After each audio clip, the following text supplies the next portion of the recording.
Hi, I'm Lori, a senior solo traveler, and I recently spent 2 days in Barbados. And the island totally exceeded my expectations with beautiful weather, gorgeous beaches, and really friendly people.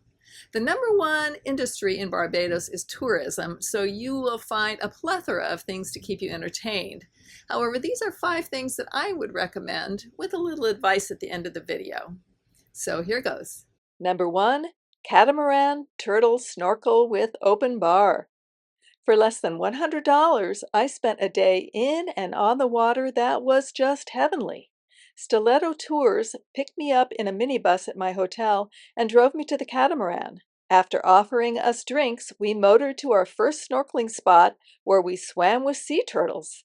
I've snorkeled with sea turtles before, but these creatures were much more colorful than turtles I've seen previously. So beautiful and fun to watch. We then moved a short distance to another spot where there were a couple of shipwrecks. I spotted a few stingrays on the seafloor. Pretty cool to watch the way they slither along the bottom. Later, I swam toward the shipwreck and was able to float among these beautiful fish. Man, they move fast. This was my favorite part of the day.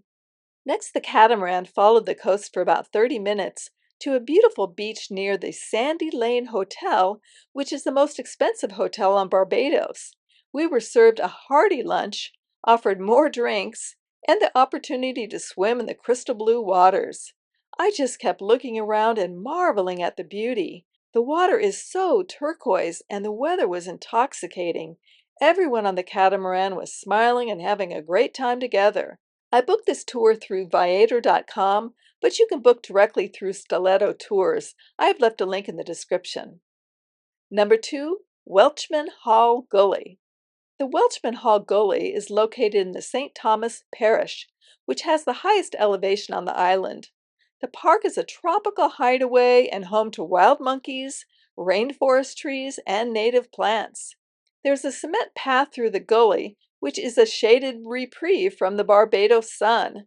I didn't see any monkeys during my visit, but I did see plenty of roosters. However, the reason you should go to the park is to see the trees. There were some amazing specimens. Take a look.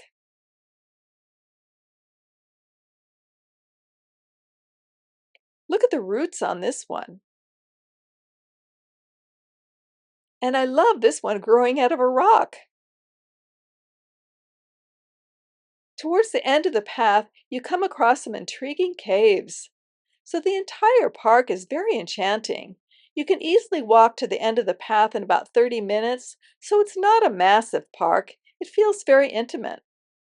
Oh, and I should mention, there's a play area near the front with swings and zip lines. It looked pretty fun. I'm sure kids would enjoy it. Number 3, Harrison's Cave Eco Adventure Park. Close to the Welchman Gully is the Harrison's Cave Eco Adventure Park. It is a popular tourist attraction with several things to do within the complex. The biggest draw is the Harrison's Cave, where your ticket includes a tram ride through crystalline limestone caverns. It is quite stunning, with stalactites and stalagmites everywhere, crystal clear pools of water, and sparkling limestone walls. Here are some images from the caves.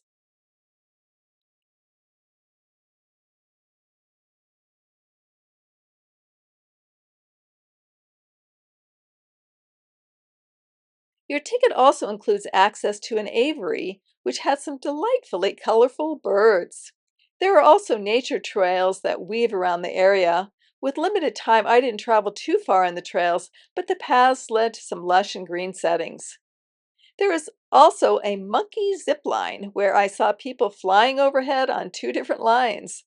There are a few other entertainment options, including kiosks of ice cream, goodies, and souvenirs. So you could definitely spend some time at this park exploring all the interesting possibilities. Number 4, Barbados Wildlife Reserve. In the northern parish of St. Peter, you will find the Barbados Wildlife Reserve. It is located in a natural mahogany wood across the road from Farley Hill National Park. Here you will find a wildlife reserve where you can roam through on stone paths and mingle freely with animals. For instance, in one small area, I saw tortoises, peacocks, roosters, and monkeys. Quite the interesting bedfellows. I also saw deer, snakes, and birds. The park isn't too large, but it is bursting with birds and wildlife. It is pleasant to stroll through with the sound of birds in the background and observe the animals while they eat, play, and interact. I walked the park on my own, but a self-guided tour is also available. Number 5, Oistins Fish Fry. Oistins is an active fishing town on the south coast and is a hub of activity on weekend nights. On Friday night in particular, Oistins becomes a happening place. The food is the main draw, excellent fresh fish served in an extremely informal setting. You can get your fish grilled or fried depending on which vendor you choose from. It's all cooked on the spot in front of you. I arrived around 7:30 on Friday night and the place was packed. There were 2 DJs playing, so the atmosphere was lively. There were also numerous stalls with art and craft items for sale. I heard there would be live music, but while I was there, it was only the DJs. However, I didn't mind. It was great fun. All in all, an entertaining evening. So those are my 5 recommendations. Now a little advice on transportation. There are blue transport board buses, which are government run and charge about $2 to $3 per ride. There are also yellow private buses, which run along the same route and charge about the same amount. There are ZRs or route taxis that can pick up several fares along a route, and then there are regular taxis. I would advise talking to your hotel desk or asking a local's advice on the best transport for your particular area. These services were easy to use, and I never had to wait long for the next bus or route taxi. I'd also like to finish with a recommendation. I splurged on dinner at a restaurant called Tapas, and the food and atmosphere were fantastic. I was able to watch the sunset as I ate fabulous food and listen to the waves rushing in and out. Wonderful. As always, if you have questions, feel free to ask in the comments section. And if you have other advice for Barbados travelers, feel free to share. We'd love to hear from you. I will be posting numerous videos from this Caribbean and Panama Canal trip, so please subscribe if you'd like to follow this journey. And check out the Senior Solo Travel website and Facebook forum where you can interact with other travelers. I have left links in the description below. And if you'd like to follow my senior and solo travel journeys, please like and subscribe. Next stop, Tobago.